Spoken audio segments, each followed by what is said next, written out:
नमस्कार मित्रों और देवियों और सज्जनों, आप सभी का अभिवादन है।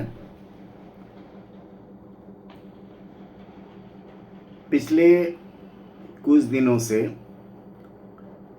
सरकारी स्कूलों को लेकर के जिस तरह से हमारे राज्य के पश्चिम बंगाल के बाबू लोग और ब्यूरोक्रेट्स एकदम अफरा तफरी का माहौल मचाए हुए हैं। पढ़ाई लिखाई सरकारी स्कूलों में किस कदर प्रभावित हो रहा है, इसको लेकर के मैंने गत 16 जून को भी एक वीडियो जारी किया था और आज फिर इस मुद्दे को लेकर के मैं आपके सामने आया हूँ। आप जानते हैं कि जनगणना का काम शुरू होने जा रहा है। इस जनगणना के कार्य के लिए शिक्षकों को बल्क मात्रा में, व्यापक पैमाने पर शिक्षकों को ट्रेनिंग के लिए कलकत्ता में शायद 16, 17, 18 और फिर 21, 22, 23 3 दिनों तक ट्रेनिंग दी गई। कुछ जिलों में जो है 21 से लेकर के 26 तक ट्रेनिंग दी गई। यानी ये 6 दिन तो पढ़ाई लिखाई बहुत सारे स्कूलों में टोटली ठप रहा। अब एक नया कांड और हुआ है जिसके बारे में हम आपको बताते हैं। हुआ ये कि गत 27 को शाम को कलकत्ता में गत 27 को शाम को 5 बजे सैकड़ों टीचर के मोबाइल पे एसएमएस आया कि आपका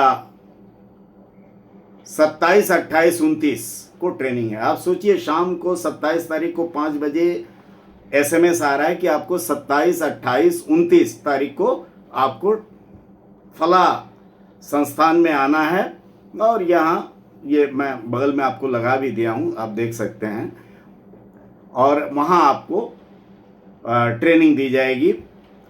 इन्यूमरेटर और सुपरवाइज़र जो जनगणना के काम में लगाए जाएंगे उनको ट्रेन किया जाएगा। मज़ेदार बात है कि जब किसी तरह से 27 को तो टीचर पहुंच नहीं सकते थे, 28 तारीख की सुबह जब टीचर वहाँ पहुँचते हैं तो कोई नहीं, और 11 बजे के आसपास कोई बताया जाता है कि कोई अधिकारी थे या क्या थे भगवान जाने, टीचरों ने बताया कि वो आकर के बोले कि गलती से एसएमएस हो गया था, आप लोग अपने अपने घर चले जाइए। अब आप सोचिए कि सैकड़ों टीचर, उस दिन उनकी छुट्टी बर्बाद हुई। ऑन ड्यूटी तो मिलेगी नहीं, संभवतः नहीं मिलेगी, क्योंकि ऑफिशियली कहीं कुछ नहीं है। दूसरी चीज़ कि उधर तो 6 दिन पढ़ाई लिखाई बर्बादी हुई थी स्कूलों की। फिर उस दिन भी पूरा का पूरा वो सारे टीचर वहाँ से फिर अपने अपने घर लौट करके गए, क्योंकि स्कूल जा नहीं सकते, तो पढ़ाई लिखाई उस दिन की भी बर्बाद हुई।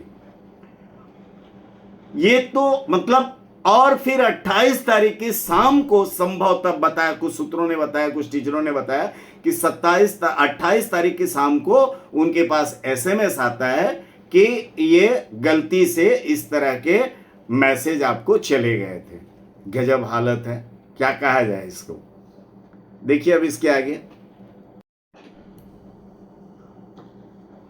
जो पिछले दिनों टीचरों का इन्यूमरेटर और सुपरवाइजर के तौर पर ट्रेनिंग हुई, वहाँ अधिकारियों ने बताया है कि ट्रेनिंग के दौरान ही संभवतः, अभी पता नहीं कि ऑफिशियल नोटिफिकेशन आया कि नहीं, कि संभवतः 16 अगस्त से 14 सितंबर के बीच, इस साल के 16 अगस्त के 14 सितंबर के बीच आपको फील्ड वर्क करना होगा। और मजेदार बात है कि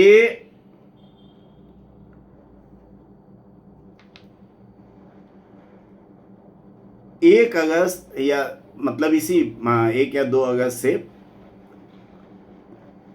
5 to 10 तक का जो क्या है, समेटिव एग्जाम है, सेकेंड समेटिव, वो विद्यालयों में चल रहा है as per notification of the West Bengal board of secondary education का नोटिफिकेशन के तहत जारी है। और फिर सितंबर के ही महीने में 11 क्लास का सेकेंड सेमेस्टर का शायद फर्स्ट सेमेस्टर का एग्ज़ाम है और 12 का थर्ड सेमेस्टर का एग्ज़ाम है। दोनों ही सितंबर के महीने में ही ये एग्ज़ाम कंडक्ट किए जाएंगे स्कूलों में। अब आप सोचिए कि पिछले मतलब एक महीने से विभिन्न प्रकार के कार्यक्रम, विभिन्न प्रकार की ट्रेनिंग, हेना तेना, ये सब करने में पढ़ाई बुरी तरह से प्रभावित हो रही है बच्चों की, सरकारी स्कूलों की बुरी तरह से। यहाँ तक कि गार्जियन भी शिकायत कर रहे हैं, और पता नहीं हमारे ब्यूरोक्रेट्स ये सारी चीज़ें हमारे नए मंत्रियों तक ये बात पहुँच रही है कि नहीं पहुँच रही है, कि ये किस तरह से चीज़ें चल रही हैं। इसके बाद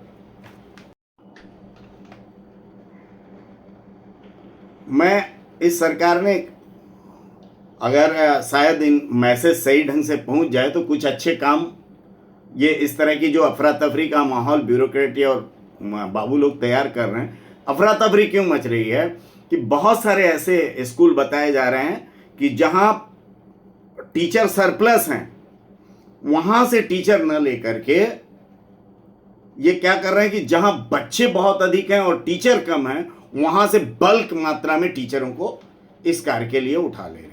ये अपॉइंट कर दिया है इन्होंने मतलब, जबकि आपके पास यूडाइस के पोर्टल है जहां से आप देख सकते हैं कि कहाँ टीचर सरप्लस हैं और बच्चे कम हैं, वहां से हम टीचर लेंगे। लेकिन ऐसा नहीं किया इन्होंने।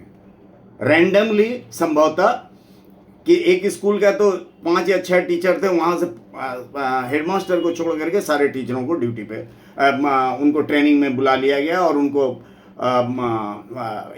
सेंसस की ड्यूटी में लगा दिया गया। अब आइए कि इन्यूमरेटर और सुपरवाइजर की जो ड्यूटी लग रही है, उसमें एक बड़े गजब की चीज़ हुई है जिसके बारे में हम आपको बताते हैं। उसमें आया है कि ब्रिंग योर ओन डिवाइस। ये क्या है ब्रिंग योर ओन डिवाइस? तो ब्रिंग योर ओन डिवाइस ये है मित्रों कि आपको जो भी काम करना है डिजिटली करना है टीचरों को, और आपको अपने मोबाइल पे ये काम करना है। कैसे करना है? तो इसके लिए एंड्रॉइड 4 का वर्जन 12 या उससे ऊपर के कोई होना चाहिए, या अगर आपके पास आईफोन है तो आईफोन 14 या उससे ऊपर की कोई मोबाइल आपके पास होना चाहिए। अब आप सोचिए, जिन टीचरों के पास इस तरह के ऐप या इस तरह के अपडेटेड वर्जन वाले एंड्रॉयड फ़ोन नहीं होंगे, वो इन्यूमरेटर या सुपरवाइज़र का काम कैसे करेंगे? यानी उनको अब एक नया 40,000 50,000 जो भी है, आईफोन है तो जाहिर सी बात है 40 से 50 के बीच में लगेगा, इससे तो कम में आएगा नहीं। ये अतिरिक्त खर्च ये कौन वहन करेगा? टीचर अपनी जेब से देंगे। और इसके बाद हर टीचर के पास एक फ़ोन तो होगा ही, यानी वो एक्स्ट्रा खर्चा वो करें। अब मज़ेदार बात है कि इस तरह के जो निर्णय लिए जा रहे हैं, पता नहीं ज़मीनी हकीकत देख करके लिए जा रहे हैं या रैंडमली बाबू लोग या हमारे ब्यूरोक्रेट बैठ करके तय कर दे रहे हैं और हमारे मंत्रियों को बता दे रहे हैं हाँ काम हो जावे। मज़ेदार बात है कि जब ऐसे अधिकारियों को या किसी को पकड़ करके आप पूछिए कि सर ये क्या चल रहा है स्कूलों में, मतलब क्लर्क नहीं है, कुछ नहीं है, कभी मेल आ रहा है कन्याश्री का काम अभी कर दीजिए, कहीं ये ऐप अपडेट कर दीजिए, इस ऐप से इस ऐप में चीज़ों को ट्रांसफ़र कर दीजिए। और जब कहा जा रहा है कि तो बोले ना सरकार बोलछे, सरकार का ऊपर से ऑर्डर है, यानी बदनाम कौन हो रहा है? सरकार हो रही है। आप क्योंकि हर सरकार के आंख नाक कान आप होते हैं बाबू, और बाबू लोग और ब्यूरोक्रेट आप होते हैं, लेकिन आप वास्तविकता से परिचित नहीं करा रहे हैं, आप डैमेज करना चाहते हैं सरकार को। तो मेरा आग्रह है कि नई सरकार से कि कम से कम आप ज़मीनी हकीकत का सर्वे करें या जान लें, और फिर इस तरह से जो रैंडमली चीज़ें चल रही है और जिसके कारण पढ़ाई लिखाई बुरी तरह से प्रभावित हो रही है, कृपया उसको ध्यान दें। क्योंकि ये जो चीज़ें इस तरह से चलती रहीं तो करके तो बाबू लोग और हमारे ब्यूरोक्रेट्स निकल जाएंगे, लेकिन सारा इल्ज़ाम सरकार, नई सरकार, पश्चिम बंगाल की नई सरकार के सिर पे लगेगा। असंतोष हमारे मंत्रियों, हमारे विधायकों, हमारे मुख्यमंत्री पर लगेगा और बाबू लोग साफ बच के चले जाएंगे। जो करने वाले हैं करके निकल गए, आपने नेट में भी देखा है। और गर्दन किसकी रेती गई? धर्मेंद्र प्रधान जी की। तो यही होता है। इसलिए हमारी करबद्ध प्रार्थना है अपने मंत्रियों से, अपने विधायकों से, नेताओं से कि कृपया इन चीज़ों पे ध्यान दें। स्कूल शिक्षा, सरकारी स्कूल शिक्षा पिछले 1-1.5 महीने से बुरी तरह से प्रभावित हो रही है। इस पर आप ध्यान दें और गंभीरता से मनन करें कि ये कहाँ, किस दिशा में आपके ये बाबू लोग, ब्यूरोक्रेट्स ले जा रहे हैं। धन्यवाद। जय हिंद। वंदे मातरम। पसंद आया हो यह वीडियो तो कृपया सब्सक्राइब करें, लाइक करें, शेयर करें। धन्यवाद।